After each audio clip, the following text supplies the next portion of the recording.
In other words, the legacy of somebody when they leave us, I think, is the people who are left behind, that they had a handprint on, a thumbprint on, and that's us, right? So for 60 or 70 who are there today, times 50 more, all the people that he coached, that he mentored, that he influenced, that he touched the lives of, that's really legacy in Marine Corps terminology. It's not him.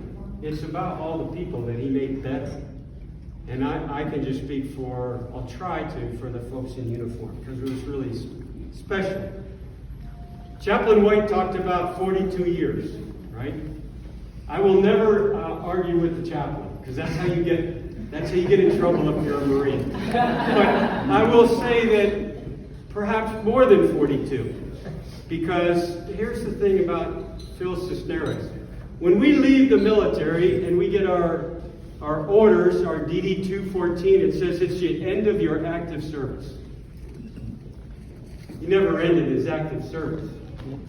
It was more like 75, I think. It was 42 plus more, in other words. It wasn't, because he didn't get the memo that said end of active service. Okay, he never left active service. People, the most respected Marines, man, when we hold up, we say they were a Marine's Marine. And you have heard that term before. For those of us who are privileged enough to wear the cloth of this nation, when somebody says they're a Marine's Marine, that means from the lowest ranking enlisted Marine to the highest. That person has our respect. He or she is the living example. Marines Marine mean they lived the life that we hold up so high. That was your husband. He was the role model. And he represented everything that someday we would, if we were half that good, be a good day for the rest of us. Me and Donna met at the Cisneros at 29 Palms, like some of the rest of you all. And like George and some others here, the first time you really got to know him was the Memorial Day service. Well, there you learned that it was his to organize. And when he asks you, and Ginny asks you, would you please be part of the ceremony? It's not really a request. Would you?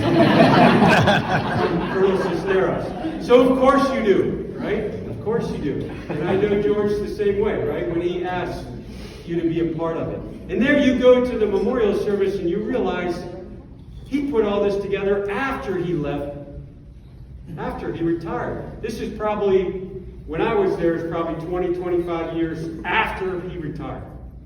But he organized it because he never stopped giving. It's amazing to me. Second thing is enthusiasm for life. If there's a battery inside his body, it's about 20 times the size of what everybody else has. He served, as you mentioned, the YMCA, the memorial service, the water board.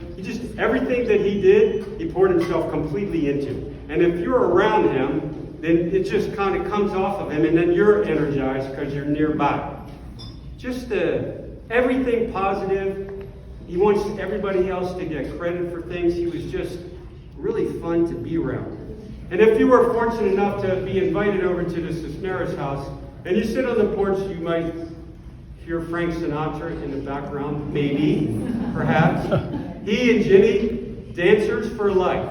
If you've ever been to, you know what I'm talking about. At a function or at home, it didn't matter. And she talked about, I didn't ask her, but when we were walking down the road, she started talking about dancing. I wrote it in my notes, and I thought, that's pretty amazing. For her, in other words, and for the rest of us, that's the energy, that's the enthusiasm for life. I would bet, I don't know how many military people there are in here, but he and Ginny probably went to more Marine Corps balls than everybody else here put together.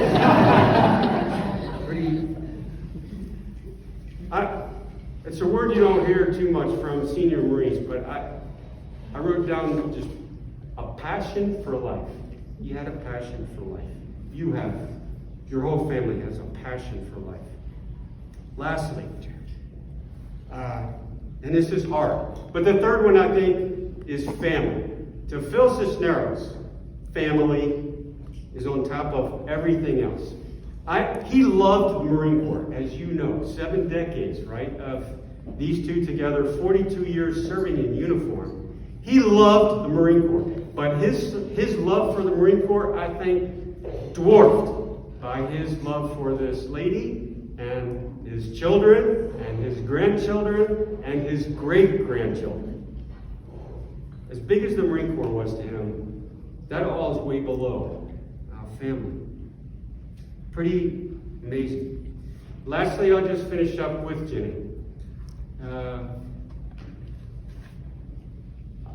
Don and I could not be there last year, but for those of us who know the Cisneros, the accolades, the recognition really is about this, right?